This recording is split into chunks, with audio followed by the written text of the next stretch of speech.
Imagine waking up to birds singing, merchants calling out fresh bread, children running through cobbled streets. Then by nightfall, your city is buried under 6 meters of ash and rock. Your life frozen in an instant. This isn't fiction. This was Pompeii. In the summer of AD 79, the Roman city of Pompeii lived its daily rhythm. Markets bustled, villas glowed in the sun, and the scent of wine filled the air. And then disaster struck. Pompeii had stood for centuries.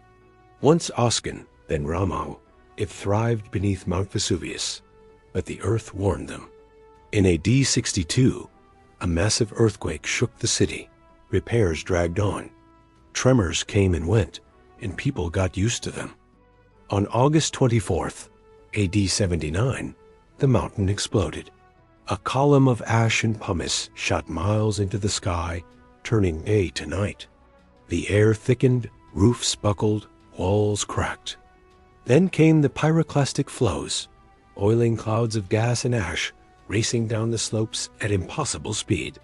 They hit Pompeii like a tidal wave of fire. No one had time to run. Pliny the Younger, watching from across the bay, wrote of darkness, deeper than the black of closed and unlighted rooms. The city that had laughed and traded that morning was gone by nightfall. Homes became tombs. Many died where they stood, some from heat, some from suffocation.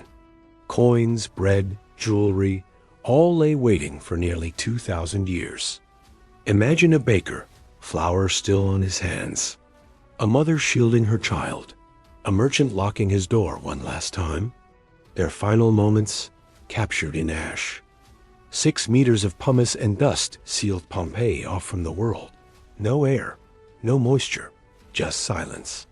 That silence preserved everything: frescoes, mosaics, even the shapes of the dead. For centuries the city slept. When archaeologists uncovered it, they found bakeries, amphitheaters, taverns, the rhythm of daily life perfectly paused. They poured plaster into the hollow spaces left by decomposed bodies, revealing haunting forms. People frozen mid-motion, mid-fear. Pompeii wasn't just tragedy. It became a time capsule, a window into Rome's art, architecture, and soul. Walking through it now feels like trespassing into someone's last heartbeat. Graffiti still covers the walls. Cooking pots wait on stoves.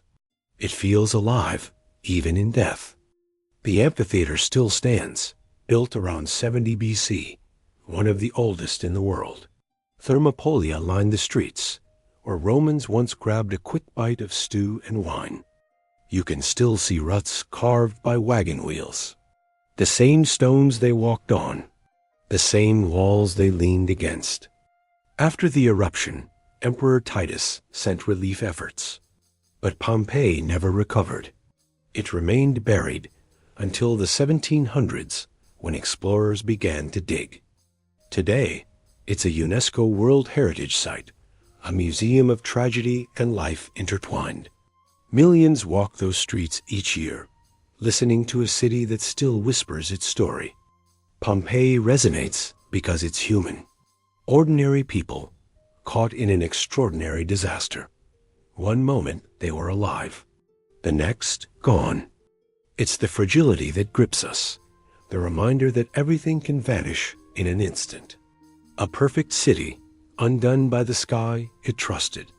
2,000 years later, Pompeii speaks again.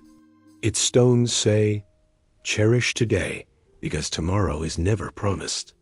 If this story moved you, hit like, subscribe, and share, because history still has stories that can stop your heart mid-beat. And Pompeii's is one we must never forget.